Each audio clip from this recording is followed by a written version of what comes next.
अस्सलाम वालेकुम जी, welcome to my YouTube channel. Pakistani cricket fans इस वक्त बहुत ज़्यादा एक्साइटेड हैं। उसकी वजह यह है कि बाबर आजम, मोहम्मद रिजवान और शाहीन शाह अफरीदी के दरमियान में एक बार फिर से दोस्ती हो चुकी है।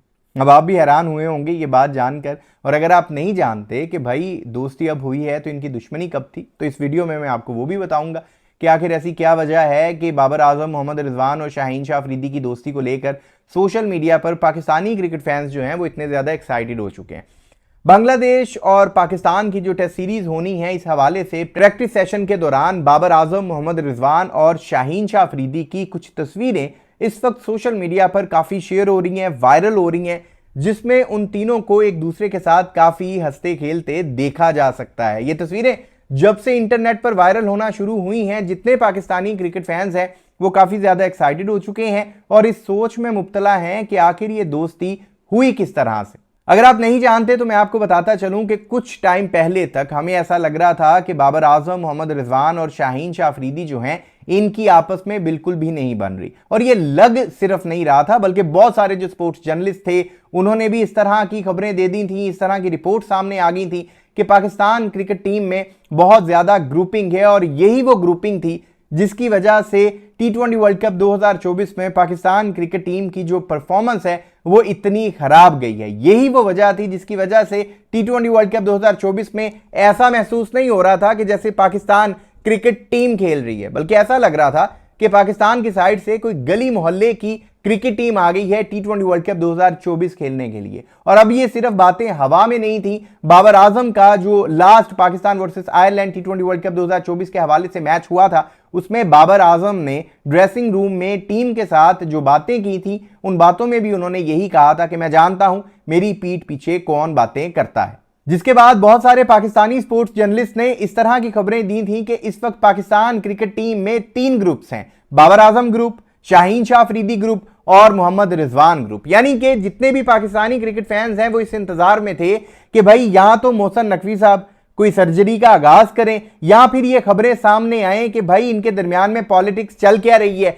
अब इन बातों को रिलेट किया जा रहा था कि शाहीन शाह अफरीदी को जो T20 वर्ल्ड कप फॉर्मेट में कैप्टन बनाया था, उन्होंने सिर्फ न्यूजीलैंड के साथ एक ही सीरीज खेली। जैसे ही वो वापस आए हैं तो T20 फॉर्मेट में कैप्टन तब्दील हो जाता है और T20 वर्ल्ड कप 2024 में फिर से पाकिस्तान क्रिकेट टीम के कैप्टन जो होते हैं वो बाबर आजम बन जाते हैं। इस वजह से शाहीन शाह अफरीदी और बाबर आजम के दरमियान में कुछ मामलात खराब होते हैं। लेकिन यहां पर बहुत सारे पाकिस्तानी क्रिकेट फैंस के जहन में ये सवाल गर्दिश कर रहा था कि चलो शाहीन शाह अफरीदी का समझ में आ गया कि भाई उन्हें कुछ दिनों के लिए कैप्टन बनाया गया, उनसे कैप्टनसी वापस ले ली गई, बाबर आजम को दोबारा कैप्टन बना दिया गया, तो उन दोनों की आपस में नहीं बन रही, समझ में आता है। लेकिन ये मोहम्मद रिजवान का क्या मामला है? और अभी तक ये बात सामने नहीं आई कि मोहम्मद रिजवान का ग्रुप था भी या बस इस तरह से कोई बातें ही बनी थी। लेकिन शाहीन शाह अफरीदी और बाबर आजम के दरमियान में कुछ ना कुछ चल रहा था, कुछ ना कुछ गड़बड़ थी। वो तो जितने भी पाकिस्तानी हैं उन्हें भी समझ में आ रहा था। जब T20 वर्ल्ड कप 2024 में हम पाकिस्तान क्रिकेट टीम को इतने बुरी तरह से खेलता देख रहे थे तो समझ में आ रहा था कि ये जो लोग हैं, ये जो हमारे प्लेयर्स हैं, ये टीम के लिए नहीं खेल रहे, ये पाकिस्तान के लिए नहीं खेल रहे, इनका आपस में कोई मसला बना हुआ है और जिसका खुमियाजा जितने पाकिस्तानी हैं वो सब भुगत रहे हैं। लेकिन खैर, अब इस तरह की तस्वीरों का सामने आना ये बात तो क्लियर करता है कि अगर इनके दरमियान में कोई मसला था भी तो शायद वो मसला दूर हो चुका है, खत्म हो चुका है और अब ये फिर से एक दूसरे के साथ मिलजुल कर बैठेंगे, खाना पीना खाएंगे, क्रिकेट खेलेंगे। ये सारी बातें ठीक हैं, बिल्कुल समझ में आ गया, बहुत अच्छी बात है। हम भी यही चाहते हैं कि हमारी टीम में कोई ग्रुपिंग ना हो, कोई पॉलिटिक्स ना हो, दोस्ती हो जाए। लेकिन यार, ये जितने पाकिस्तानी हैं और जितने पाकिस्तानी क्रिकेट फैंस हैं, इन सब बेचारों का क्या कसूर है?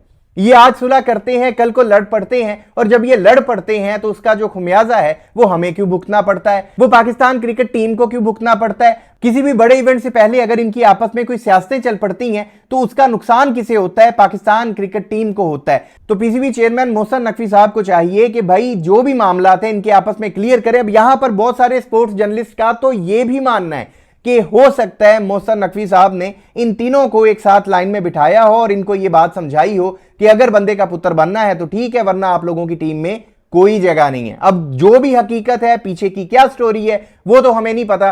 फिलहाल हमें ये पता है कि जनाब ये जो उनसे 3 रूठे हुए दोस्त थे वो फिर से एक हो चुके हैं और ये बहुत अच्छी बात है। आगे हमारा अब जो चैंपियंस ट्रॉफी 2025 आने वाली है, बहुत बड़ा इवेंट है, होस्ट भी उसे पाकिस्तान कर रहा है और उसमें हमें इन तीनों की ही जरूरत थी। इस वीडियो में की बातों के हवाले से अगर आप दोस्त अपनी को राय रखते हो तो कमेंट सेक्शन में अपनी कीमती राय जरूर दीजिएगा। आपके कमेंट्स का इंतजार रहेगा और अगर अभी तक आपने इस यूट्यूब चैनल को सब्सक्राइब नहीं किया तो लाजमी कर लें ताकि क्रिकेट से रिलेटेड अपडेट्स आप दोस्तों तक पहुंचती रहें। अपना बहुत ख्याल रखिएगा, दुआओं में याद रखिएगा।